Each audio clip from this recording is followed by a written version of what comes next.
They say you never truly know a person until they are gone. My brother Thomas was a shadow in our family.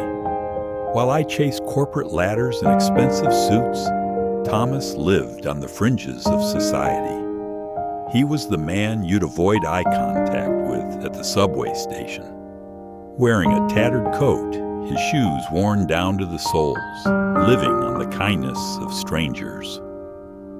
For years, I felt a sting of shame whenever his name was mentioned. I called him a failure.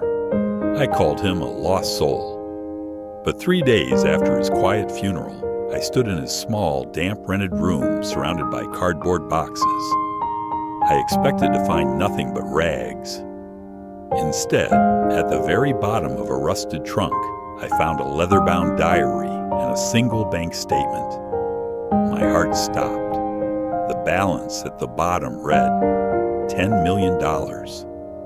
Who was this man I called my brother? And why did a millionaire choose to live like a beggar? Driven by guilt and a desperate need for answers, I began to retrace his steps. I spent weeks walking through the rain-slicked alleys of the city, the places Thomas called home.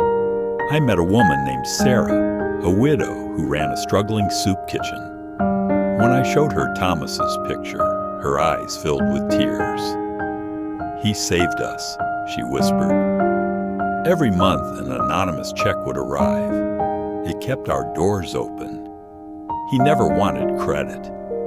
He just sat in the corner, eating his bowl of soup, watching the children play. I visited an old bookstore on the verge of bankruptcy and a small orphanage on the edge of town. Everywhere I went, the story was the same. A silent guardian in a ragged coat had been holding this city together with invisible threads of gold.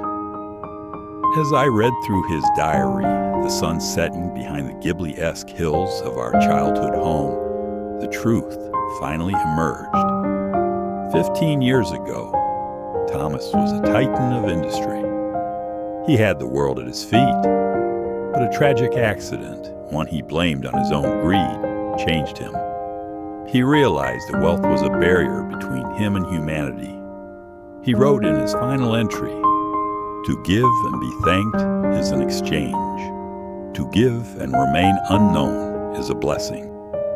I wear this tattered coat so that no one looks at my face, only at the help I provide. I have never been richer than I am now, sitting in the rain, knowing a child somewhere is sleeping in a warm bed because of me. I stood by his grave as the golden hour light filtered through the trees.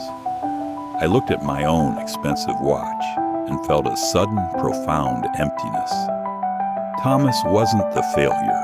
I was. He had built an empire of charity while I had only built a pile of stones.